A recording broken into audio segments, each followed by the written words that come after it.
Why didn't you tell me? If I'd known, I would've. Ha. Who do you think you are? I have nothing to do with an old man about to turn 60 who can't even make a decent decision. What a shame. I had feelings for you since we got married, but now, I don't feel anything anymore. My name is Nancy. My husband Max and I have worked hard together to raise our 2 children. Our youngest just reached adulthood. Raising kids for over 20 years was challenging, but having them in my life gave me strength. I am incredibly grateful for their support. Max has been supportive too, which made me believe he was a dependable husband. That is, until one day changed everything. I left work early and went home. When I opened the front door, I could hear Max and our son Aaron talking and laughing. Hey, I turned 20 this year, so I think we can start what we've been planning. Yeah, actually, I was thinking the same thing. We're father and son after all. When should we tell her? You're right. Maybe I'll bring it up this weekend or so. I'm really excited about it. I wonder how she'll react. I think she'll cry and beg us to stay together. Oh, how tragic. When will Abby become my new mother? She's always ready to step in. All that's left is for me to divorce her. Their conversation was full of happiness, completely unaware that I was standing right outside their door, listening. I felt blindsided. I thought we were a happy family, but now Max and Aaron were discussing divorce and a new marriage as if I were just an afterthought. They even seemed excited about replacing me. What had I been missing all this time? I was in shock, my phone recording their conversation automatically. After capturing enough, I walked out of the house, feeling lost. I sat outside a nearby cafe, watching a mother with her young child, my heart itching as they passed by. What had I done to make Aaron hate me? And Max, was he really so quick to move on with Abby? What was I thinking? Max and Aaron seemed to have met Abby numerous times already. It felt as if my own son wanted me gone. What about my daughter? The anxiety overwhelmed me as I wondered if Melanie might feel the same way. Panic surged through me, and I grabbed my phone, dialing her number. The phone rang once, then twice. Hey, what's up? How are you doing, Melanie? What's wrong? Your voice sounds off. Where are you? I'm at the usual cafe near our house. Okay, I'll come over right away. Just wait there. Melanie had always been independent. As the eldest, she never asked Max or me for financial help, even through college. Now, working and living on her own earnings, she remained fiercely self-reliant. Yet, despite her independence, she was willing to drop everything and come to me. Melanie arrived at the cafe in no time, looking concerned.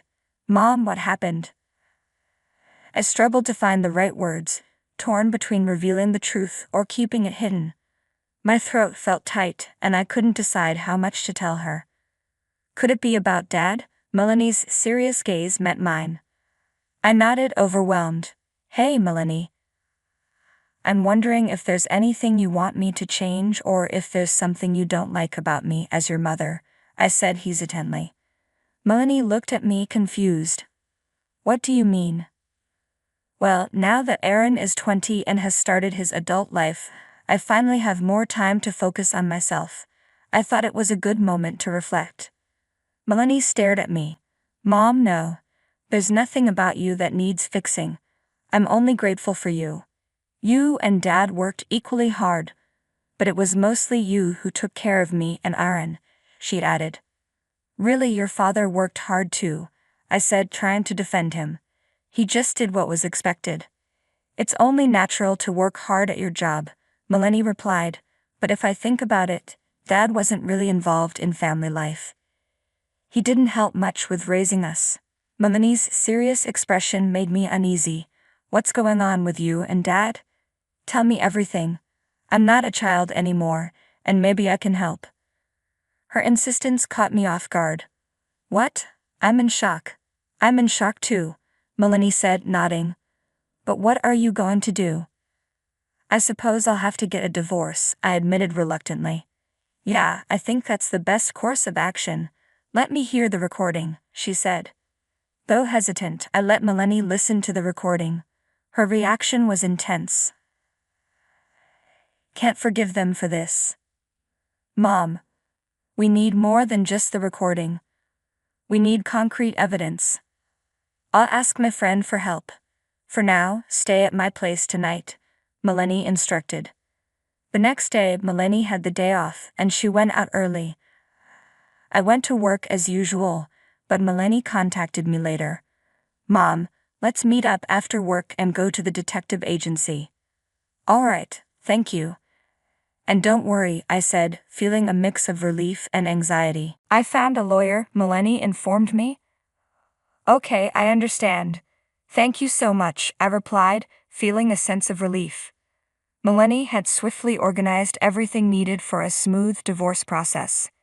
That evening, after finishing my duties, I went to the detective agency to meet her. So, here's the plan, the detective explained. You'll have 3 days to gather evidence of the affair. That's the plan, I confirmed. Based on what I heard in the recording, it seems my husband doesn't realize how serious this is. But I'm ready for whatever comes next. Understood. I'll make sure to do a thorough job, the detective assured me. I'll compile the evidence and report back in 4 days. To my surprise, he asked me to come back in just 2 days. I've managed to gather all the evidence sooner than expected, he said with a smile. Really? That's impressive. Thank you, I said, eager to see what he had found. The evidence was shocking. Max appeared to be completely open about his affair, strolling around town hand in hand with his mistress. Some of the photos were disturbing and far more explicit than I had anticipated. The evidence told the story in a way that left no room for doubt. I took the evidence to the lawyer's office for my appointment. The female lawyer assigned to my case shared that she had also been divorced and had experienced betrayal similar to what Max had done to me. Despite her understanding, she found the situation almost laughable in its audacity. She explained that the legal process would involve more than just alimony and detailed the various methods we could use. It was a chaotic week, but by the end of it, I had secured a substantial alimony settlement and finalized the divorce. Melanie and I then went to see my in-laws with the evidence. I would be lying if I said I didn't feel a pang of sadness. My in-laws had always been kind to me, but it was necessary for them to see the truth. My father-in-law, Albert, was visibly enraged, while my mother-in-law, Sarah, looked horrified. I never imagined our son would act like this at his age, Albert said, his voice shaking with anger. I'm so sorry. I can't believe he's my own son. It's disgusting, Sarah added. Thank you for your time today, I said, trying to keep my composure. With these results, I'd decided to proceed with the divorce. I wanted to inform you of our situation personally. Albert nodded in agreement. It's understandable that you're divorcing him. Melanie then played the recording of Max and Aaron's conversation for my in-laws. Their reactions were intense. Grandpa, it's not just Dad. Aaron is horrible too, Melanie said, showing them the extent of the betrayal. Sarah listened intently, nodding at Albert's comments. Nancy, if you're divorcing him, please visit us from time to time. You're part of our family now. Don't worry. I won't let Max set foot in this house again, I declared firmly. Thank you so much, I said, turning to my in-laws. I'm incredibly grateful to both of you. You've been like real family to me. I was overwhelmed with emotion, tears streaming down my face. My in-laws had been so kind from the beginning of our marriage, and I had cherished them deeply. The thought of not seeing them after the divorce was painful, but their willingness to disown their own son for my sake was heartening. The next day, I confronted Max and Aaron. Melanie and my lawyer accompanied me. Max had not reached out to me at all during my 4-day absence, which spoke volumes about his feelings. When we arrived, Max and Aaron were already there. My lawyer, Natalie, introduced herself. I'm Natalie, Nancy's lawyer. I'm here for the divorce proceedings, she said, shaking hands. Max looked surprised but quickly regained his composure. Oh, you want a divorce? Fine, let's get it over with. But I'm taking what I can from it. Aaron, with his usual smugness, seemed almost pleased by the turn of events. Perfect. A quick divorce and we're done. You'll just get the alimony, right? Can you handle that, Dad? Max's reaction was a mix of frustration and resignation, as if Aaron's comment pushed him to stand his ground. Yes, I suppose so. It does simplify things, doesn't it? It's a shame Abby isn't here for this, Mitali remarked. How do you know about Abby? I asked, surprised. Of course, we're aware, Mitali responded, indicating that the affair was common knowledge. I know you've been seeing each other every day, I said, confronting Max. It makes sense if Abby is one of your business partners. You've been involved both professionally and personally. Oh, so you know about Abby? Max retorted. Well, since you're aware of everything, it's simple. I don't want a mother like you. You're just an old, dirty woman. I want a young, beautiful mother like Abby. You've got to be kidding me. I shot back. Who do you think helped you become who you are? It was Mom, not Abby. Mom worked just as hard as anyone else and managed the household too. Hey, Melanie, how can you speak about your own father like that? Max protested. I don't even see you as my parents anymore, Melanie snapped. Besides, Aaron called Mom that person too. Why is it okay for him but not for me? I've always hated how you contradict everything, she continued. And how can you call yourself a decent parent when you're seriously involved with a woman 20 years younger than you? If you were single, I wouldn't care about the age difference, but you have a family. It's creepy and gross. Melanie's words left Max speechless. Dad, that's enough. Let's get him out of here and invite Abby over. You're right. Bring me the divorce papers, Max said, resigned. I pulled out the divorce papers I had prepared. Max was caught off guard by the immediacy, but with Aaron's urging, began signing them. We'll be claiming $140,000 for alimony and property division, Aaron said. The property is valued at $50,000, and the alimony is $40,000, based on your annual income. It's a fair amount. Dad, just pay it. Abby will handle the rest, Melanie added. Fine, Max agreed. Afterwards, Max transferred exactly $140,000, and I submitted the divorce papers to the government office.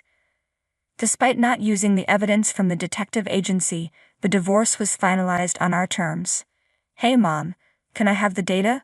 Melanie asked. Sure, but what do you need it for? I inquired. Don't worry about it, she said with a reassuring smile.